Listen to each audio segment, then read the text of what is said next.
Shell company पहिलं म्हणजे लोकांचा फार एक मोठा गैरसमज आहे की शेल कंपनी इल्लीगल आहे. नाही, शेल कंपनी इल्लीगल नसते, त्याचा वापर इल्लीगल असतो. कंपनी हे खोलणं एक लीगल प्रोसेस आहे ज्याच्यासाठी आपण खूप गोष्टी करतो. म्हणजे डॉक्युमेंट सबमिट करतो अनटिल अँड अनलेस, म्हणजे काही कारणास्तव ते डॉक्युमेंट खोटे असतील तर गोष्ट वेगळी.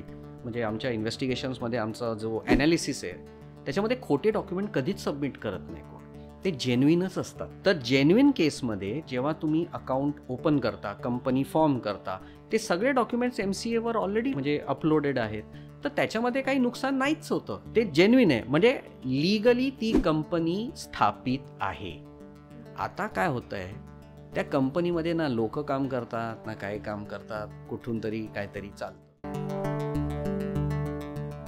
अशीच एक कंपनी होती आणि आम्ही त्या पत्त्यावर शोधायला, मला तो कंपनीचा पत्ता विचित्र वाटायला लागला.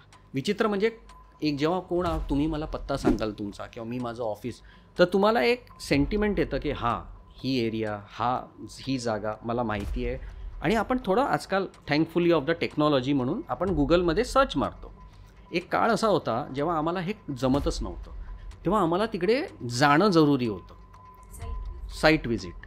जेव्हा आम्ही त्या जातो तर यू विल बी सरप्राईज. आम्ही खूप ठिकाणी शौचालयाच्या बाहेर उभे राहतो, रेल्वे स्टेशनच्या बाहेर होतो, तो ॲड्रेस आहे. असे कंपनीचे ॲड्रेसेस आहेत. काही वेळा PO बॉक्स ॲड्रेसेस आहेत. आणि हे सगळं PO बॉक्सचं प्रकरण फार मोठं आहे आणि हे जास्ती करून काय ईस्टर्न स्टेट्समध्ये जास्त असतं आपल्या भारताच्या.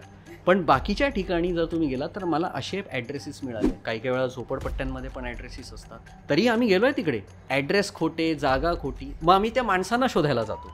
ते कंपनीचे 2 मालक असतात ना, ते डिरेक्टर्स, त्यांना शोधायला जातो. ते कुठे मिळतच नाहीत आम्हाला. ज्या डॉक्युमेंट त्यांनी सबमिट केले आहेत MCAमध्ये त्या पत्त्यांवर गेलं तर असा कोणी माणूस इथे राहत नाही. तर ह्यांना म्हणतात shell company, paper company, mailbox company. म्हणून मी म्हटलं प्रत्येक प्रकारच्या कंपन्या आहेत. आणि पण यांचा हेतू काय माहिती आहे का, कंपनी दिसली ना की मग बँक अकाउंट ओपन करतं आणि मग त्यांना जसं आपण आत्ता बोलत होतो मनी लॉन्ड्रिंग, ते पैसे फिरवता येतात. शेल कंपनी हे एक मोठं प्रकरण आहे, म्हणून त्याला तुम्हाला इन्व्हेस्टिगेट करताना फार गोष्टी बघाव्या लागतात.